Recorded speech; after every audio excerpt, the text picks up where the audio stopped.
Hello friends, welcome to Code Meta channel.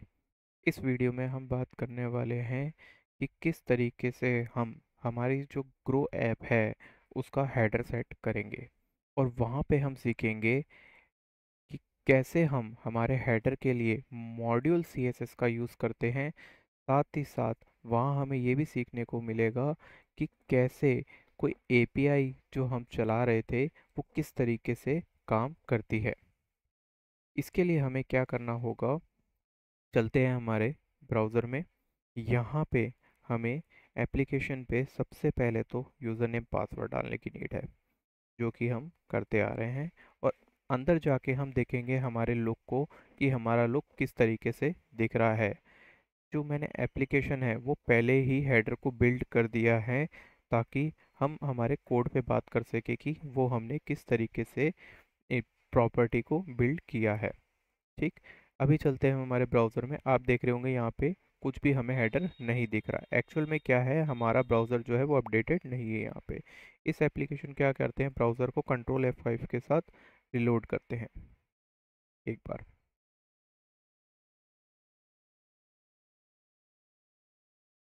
चलिए डालते हैं यहाँ पे यूज़र नेम पासवर्ड, वापस से देखते हैं @gmail.com।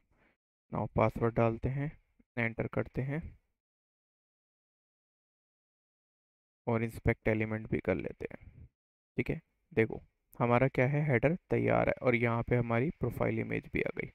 और अगर हम इसको क्लिक करते हैं तो जैसा हमारा ग्रो ऐप का सिस्टम था पूरा का पूरा वो क्रिएट हो गया, पूरा का पूरा हेडर हमारा उस तरीके का क्रिएट हो गया। थोड़ा सा डिफरेंस है रखा है यहाँ पे, क्योंकि हमें एग्जैक्टली वैसा नहीं बनाना। और यहाँ पे जो देख रहे हो आप, ये CSS का इशू है, आई थिंक अपडेट नहीं हुई है।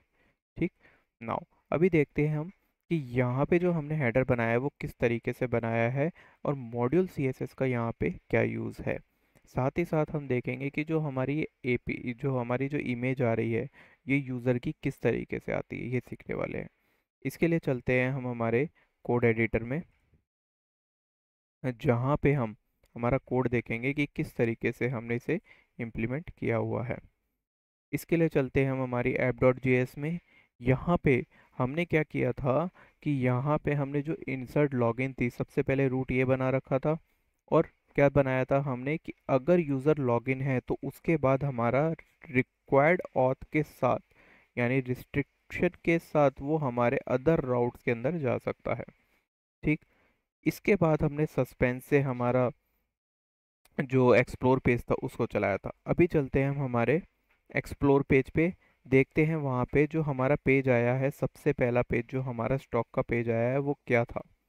यहाँ पे चलते हैं हम हमारी एप्लीकेशन में, app.js। यहाँ पे हमने लेआउट बनाया था, ये रहा, ये हमारा लेआउट था, ये हेडर वन। यहाँ पे हमने हेडर वन लिया था हमारी जो एप्लीकेशन थी उसके टॉप पे। नाउ हेडर वन में अगर हम आते हैं तो हमने क्या देखा, यहाँ पे हेडर वन में आते ही कि यहाँ पे बहुत सारी चीज़ें हमें देखने को मिलेंगी। सबसे पहले हमने हेडर के लिए अंदर क्या बनाया, यहाँ पे एक बार आप इन चीज़ों को भूल जाइए क्या लिखा हुआ है ये। ठीक, सबसे पहले हमने एक डिव बनाया, डिव के अंदर 2, 3 और 4 डिव ले लिए, क्योंकि हमें क्या करना था, 4 सेक्शन बनाने थे। सबसे पहले हमारा लोगो आएगा, जस्ट अ सेकेंड। नाउ सबसे पहले हमारा लोगो था, फिर हमारे टॉप नेव हैं, फिर हमारा सर्च है और देन हमारे प्रोफाइल नेव्स हैं। हमने चारों के लिए क्या बनाया, डिफरेंट डिफरेंट सेक्शंस यहाँ पे बना दिए। ठीक, नाउ अब चलते हैं वापस हमारे कोड में। यहाँ पे क्या है, फाइल चेंज होते ही इशू आ जाता है। ठीक, यहाँ पे क्या किया हमने, सबसे पहले लोगो फाइल बनाई। लोगो के लिए क्या करा हमने, ये 4 अलग अलग डिव ले रखे थे। इन चारों पे हमने, अभी सपोज करो आप एक क्लास मान लो कि यहाँ पे कोई भी XYZ क्लास है जो सब पे सेम है, और हमने लोगो फाइल बनाई। लोगो फाइल में हमने क्या किया, चलते हैं डेफिनेशन में, इसकी लोगो फाइल के अंदर हमने एक SVG इमेज ली और क्या लिया, CSS को भी छोड़ दीजिए एक बार आप।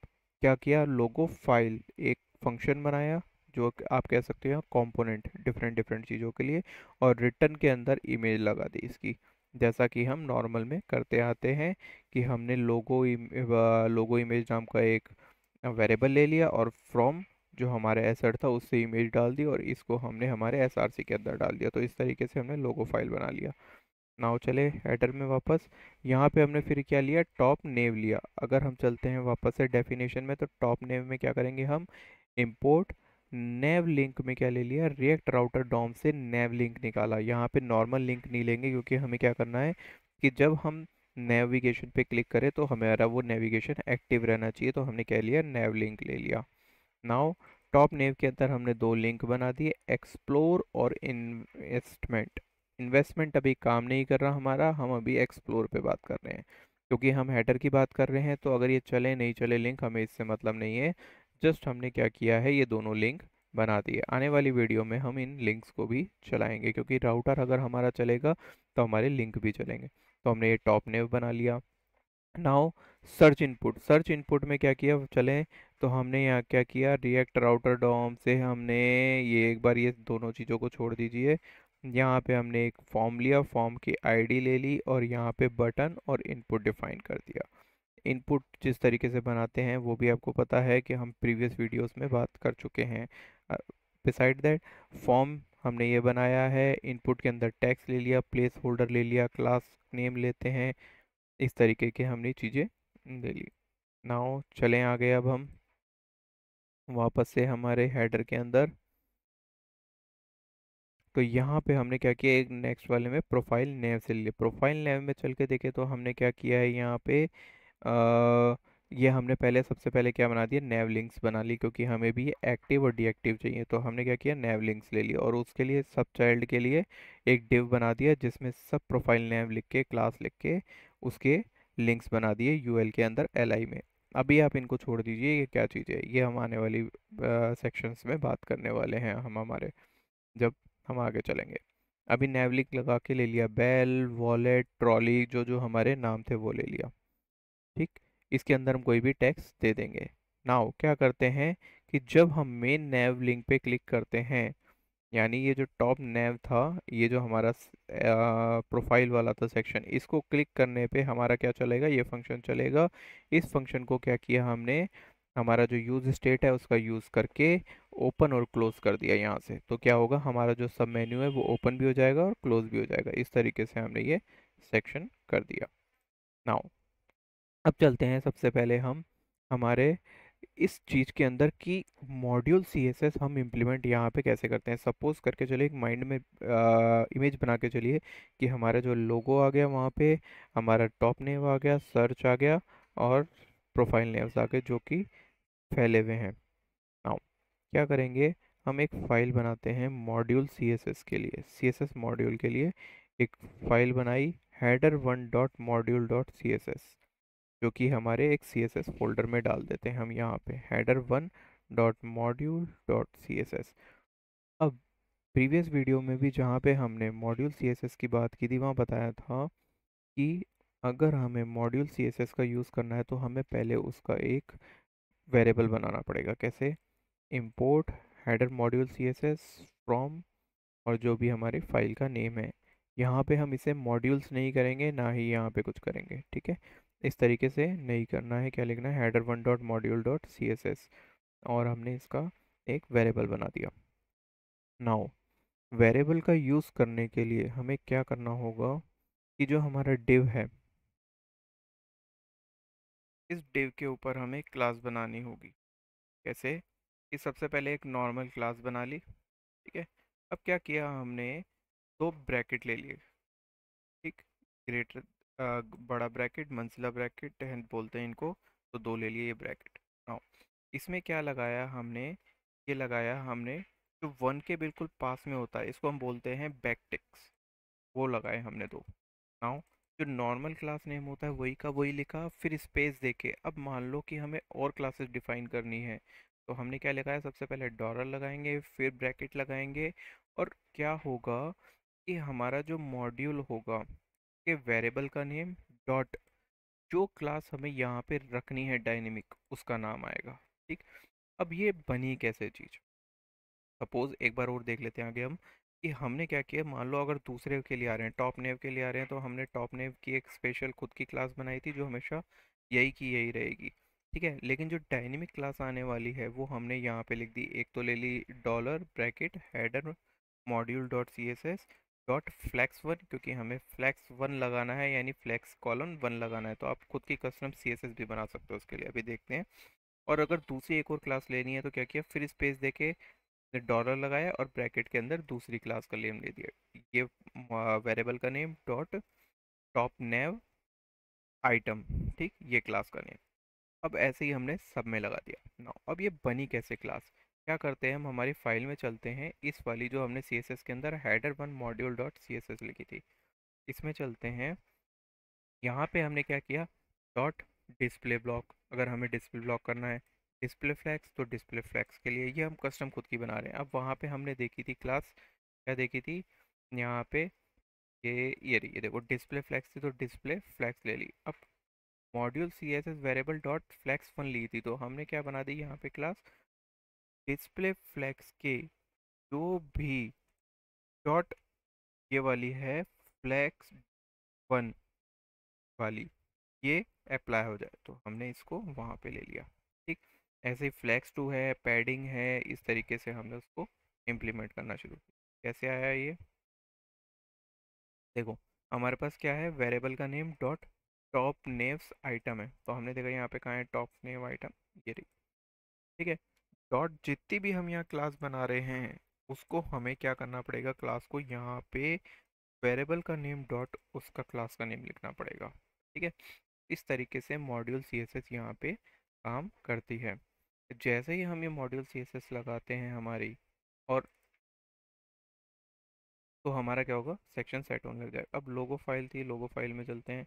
तो लोगो फाइल में भी देखो हमने क्या लिखा, कि आप वेरिएबल खुद के ले सकते हो, इंपोर्ट वेरिएबल का नेम फ्रॉम वो सी एस एस का नेम, इसका वेरिएबल का नेम लिया और ये लिख दिया लोगो मैक्स विड्थ, तो ये आपको यहाँ पे मिल जाएगी क्लास लोगो मैक्स विड्थ। अब होता क्या है कि मॉड्यूल सी एस एस का एक प्रॉफिट ये होता है कि अगर आप लिमिटेड सी एस एस को लोड करना चाहते हो, यानी जो यूजेबल सी एस एस है वही यूज़ कर, वही चलेगी।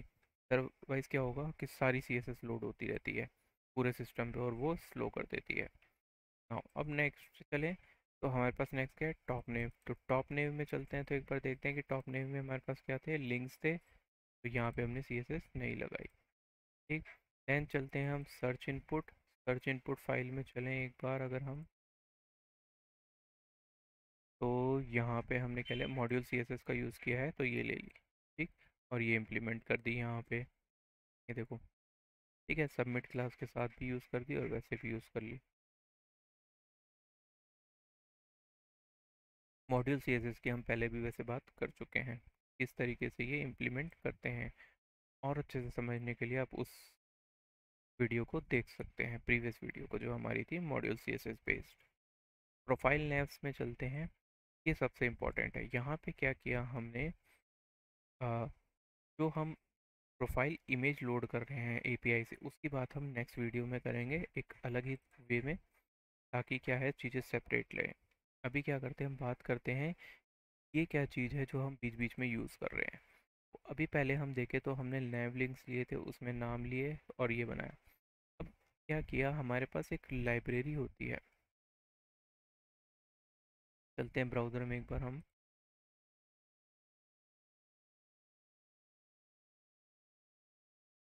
यहाँ पे हम क्या करते हैं, एक नाम लिखते हैं रिएक्ट लाइब्रेरी, आइकन लाइब्रेरी। इसके अंदर ये जो रिएक्ट आइकन्स वाली लाइब्रेरी है इसको ओपन कर लेते हैं हम। ठीक, यहाँ पे आपको क्या मिलेंगी, बहुत सारी आइकन्स मिल जाएंगे। अब वो आइकन्स कैसे कैसे हो सकते हैं और क्या क्या हो सकते हैं, तो हमारे पास यहाँ पे हम क्या यूज़ करते हैं, रिएक्ट आइकन्स। अगर हम चलें हम इसके डॉक्यूमेंटेशन में, तो देखो यहाँ पे आपको मिलेंगे, फॉन्टॉसम भी मिलेगा, आयरन आइकन भी मिलेगा, फेदर भी मिलेंगे, गेम्स आइकन भी मिलेंगे और फुट स्टेप आइकन भी मिलेंगे। जितनी भी आइकन्स की लाइब्रेरी होती है सारी यहाँ पे मिलेगी, और उसके रिस्पेक्टिव क्या होगी, आपकी लाइब्रेरी का इंपोर्ट होगा। ठीक, तो ये चीज़ें अब जब ये हम इंस्टॉल कर लेंगे, npm i react आइकन से। उसके बाद क्या करना है, हमें चलना है हमारे ब्राउज़र वहाँ पे कोड में, कोड एडिटर में चलते हैं हमारे। यहाँ पे हमने क्या किया, इस सबसे पहले हमने नेव लिंक्स बनाए थे किससे, रिएक्ट राउटर डॉम से। अब क्या लिया, हमको चाहिए है हमारा बेल आइकन। तो बेल आइकन हमें कहाँ पे मिलेगा, FAREG बेल नाम से मिलेगा, किसमें, ऐप फॉन्ट ऑसम में। तो क्या किया हमने, हमारे जो रिएक्ट आइकन्स लाइब्रेरी थी उसके अंदर जाके इसको आप फाइंड कर सकते हो बेल आइकन। तो बेल आइकन में आपको FA मिलेगा, तो उसके रिस्पेक्टिव आपकी जो लाइब्रेरी होगी वो होगी react dash icon slash FA। Boot step होगी तो BS आएगा यहाँ पे। अगर हमारे पास जो लाइब्रेरी है MD, तो MD अगर हम हमारे उसके अंदर देखेंगे तो क्या होगा, मटेरियल डिज़ाइन की लाइब्रेरी है। IO जो लाइब्रेरी थी वो थी हमारी आइकन लाइब्रेरी थी। हाँ, आइकन लाइब्रेरी थी ये हमारी। ठीक। फिर इसी तरीके से क्या होता है, RX भी होगी, जो कि क्या है, एक रेडिक्स आइकन की लाइब्रेरी है। आप इसका यूज़ इस तरीके से कर सकते हो, और ये उसके अंदर के आइकन्स है। इनको आपने निकाल लिया इंपोर्ट से। अब इनका यूज़ आप किस तरीके से कर सकते हो, इस तरीके से यूज़ कर सकते हो कंपोनेंट की तरीके से। ठीक है। नाउ अब बात करते हैं हम कि हमारी जो इमेज थी वो किस तरीके से आती है। उसके लिए क्या करेंगे, हम नेक्स्ट वीडियो में चलेंगे जहाँ पे इसे हम API को प्रॉपर वे में पढ़ेंगे, और देखेंगे कि इमेज जो होती है वो किस तरीके से कॉल कर सकते हैं हम। तो ये जो प्रोफाइल इमेज है, इसके अंदर हमारी API कॉलिंग है। मिलते हैं नेक्स्ट वीडियो में हमारी प्रोफाइल इमेज के लिए, कि किस तरीके से हम हमारी प्रोफाइल इमेज करते हैं। मीनवाइल अगर आपने अभी तक कोड मेटा चैनल को सब्सक्राइब नहीं किया है, सब्सक्राइब बटन ज़रूर क्लिक करें।